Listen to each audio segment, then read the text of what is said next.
You good? Yeah. All right, let's go. So, tell me about your dream.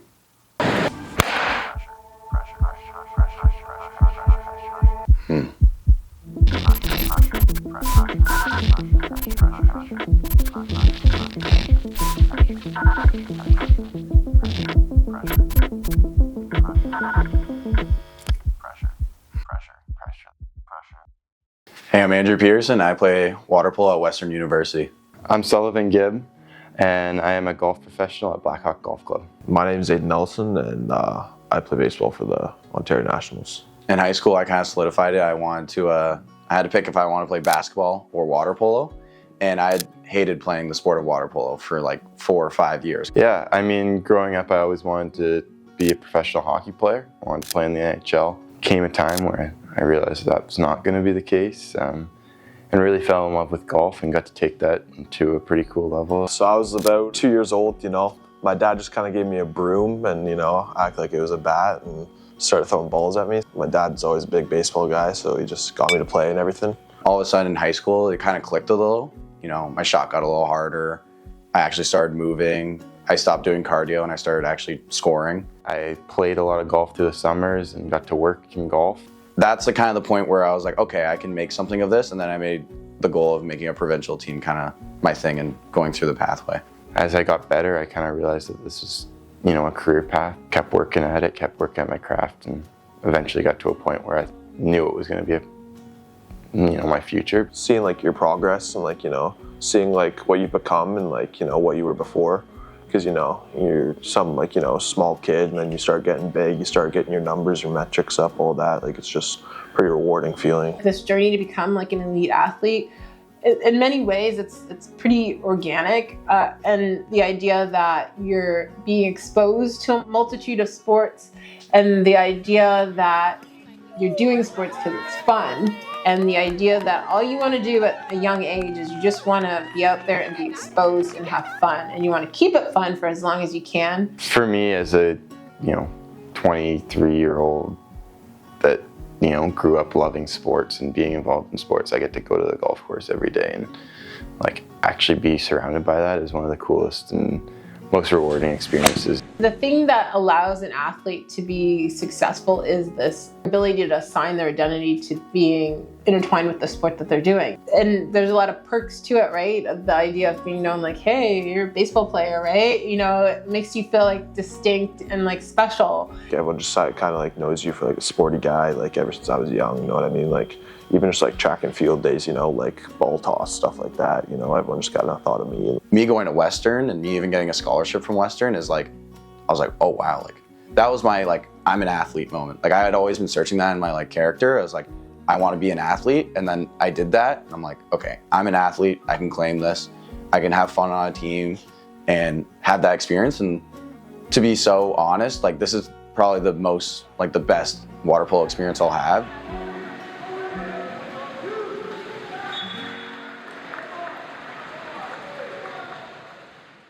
I view say mental health your physical health, right?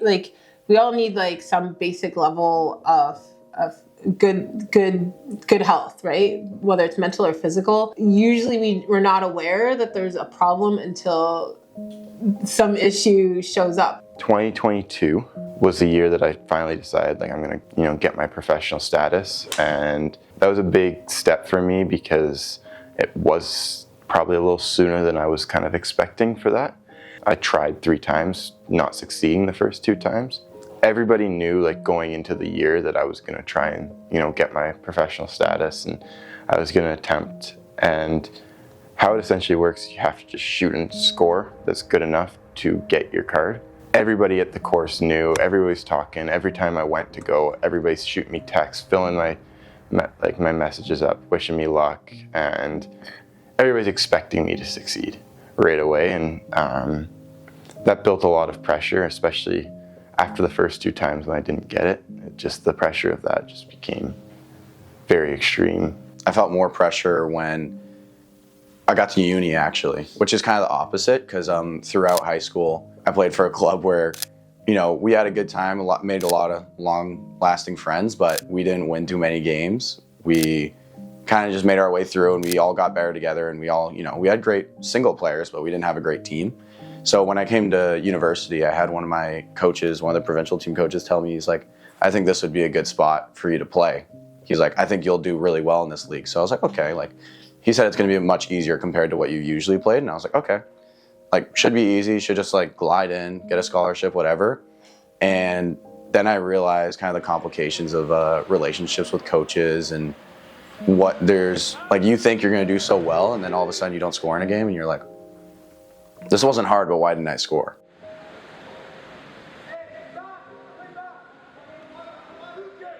You build that pressure, and it kind of just got bigger and bigger and bigger. And I think that's when I started feeling the most pressure. I've never really had a broken bone until about last year. I was just, I was on the mound doing good. Just threw, it was like 5th inning, I was starter, I was going good, like 6 strikeouts. Just threw a slider. I felt my elbow snap, started to get like, dangly. I just held it, I knew right away, so I went to the bench, We've been to the emergency room several times. Even when he threw that pitch in that first elbow injury, I was at home, I was watching on Game Changer, the app, live, and I could see it just wasn't right. It wasn't the usual, I hurt myself, and he bounces back up.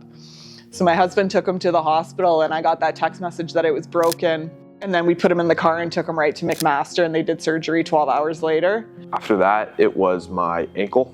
I was just playing volleyball, school volleyball. Just went up for a block, and some guy landed on it. I didn't really know it was broken at the time, Parents just kind of told me to, wipe it off and keep going, but I was just walking home from school one day, and it just like, after a volleyball game, it just really hurt. And so I just told my parents I'm gonna go to the hospital. They said, yeah, like obviously we'll come with you. And then, yeah, it was broken. My next one was my knee. I was still in my boot at the time for my right one. I was just at a volleyball practice, just went up on my tippy toes, went down, felt the snap in my knee, felt my knee go like completely to the left. So I just thought, oh, it was dislocated, whatnot, but like I knew right away. That was broken as well, needed surgery for that and my elbow. And then this recent one, it was like, I was doing good, no real injuries. And then I just stealing second, and I just felt the same pop that I had the 2 prior times in my hip. And I was just like, yeah, I just kind of knew right away. There was lots of injuries. He played AA hockey when he was little. He played baseball. There was a lot of, oh my gosh, did something happen? It's hard to watch, but I think we've instilled a spirit in him that you can feel sorry for yourself for a short period of time, but that's not going to be your everyday norm.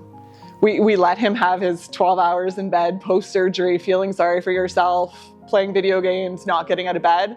But after that, it's no, you're getting out of bed. We're going for a walk around the block. We can control what we can control. And that's what we've tried to instill in him. Get bigger, get stronger, deal with physiotherapy and all the struggles that come with that. But the mental health was a big thing that my husband and I harped on. We're not going to just sit in a dark basement. Let's make the most out of every day and move forward.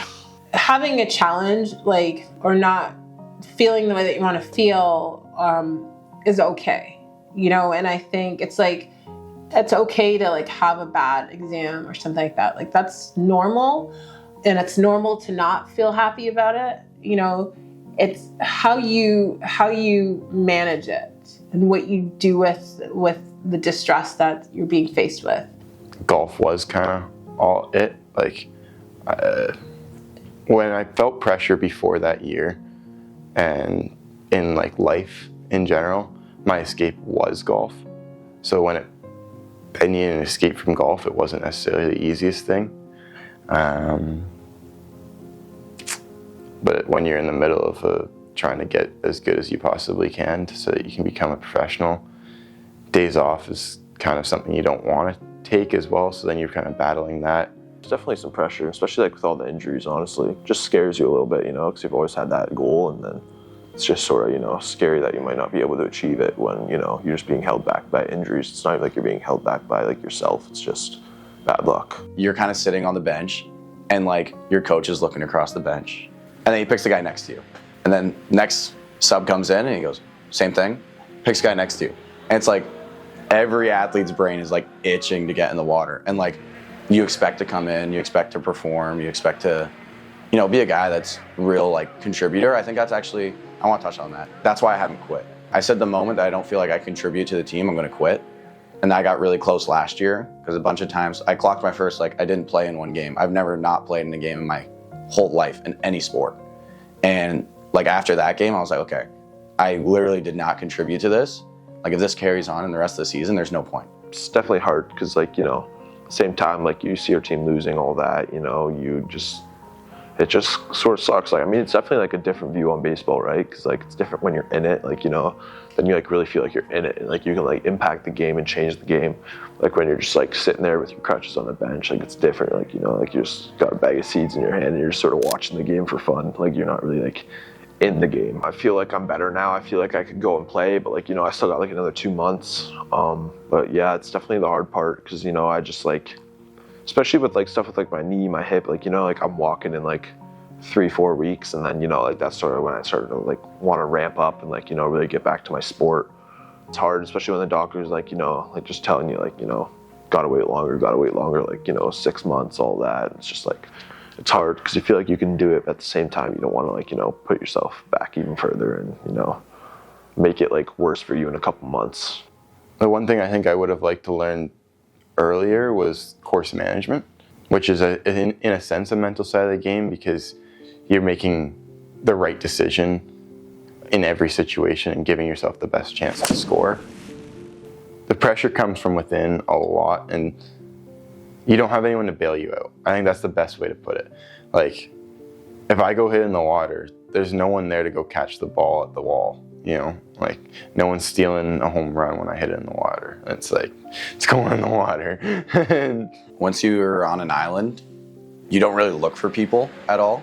So yeah, you kind of need those people to come up to you and be like, hey, like what's going on? Like, why are you in a certain place? Because once you're on that island, it gets really dark. You don't believe in your ability as much, and you kind of need people to kind of like change your mindset a little bit, because every time you go to practice now, it's like, all right, perform. The team is like only as strong as like it's collective individuals. Individual level, like you're on your own. Like you're an island there. Even though you're training with others, you're still, you know, your confidence is maybe coming from like your coaches or maybe your training partners who are like believing in you, but it's really driven also from like within too.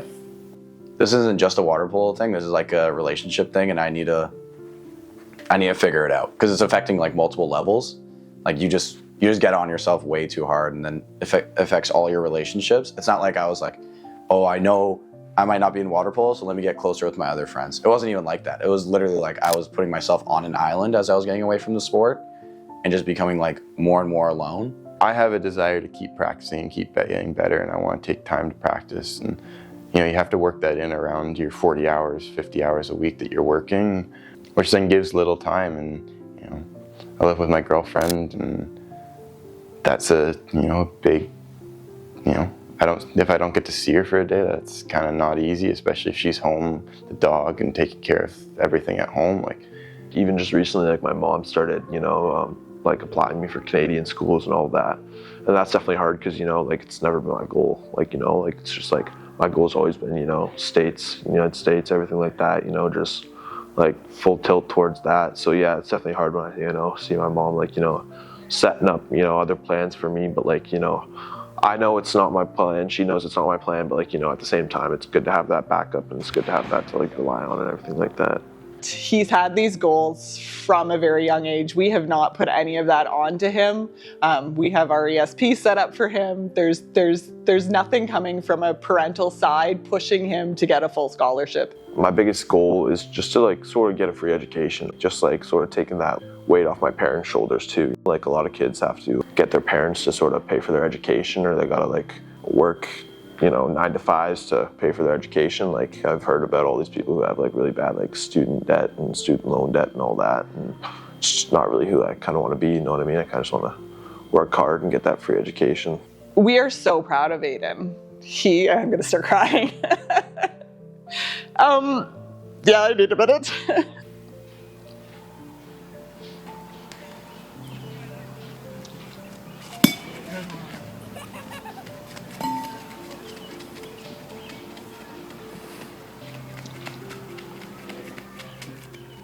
It's just been a lot.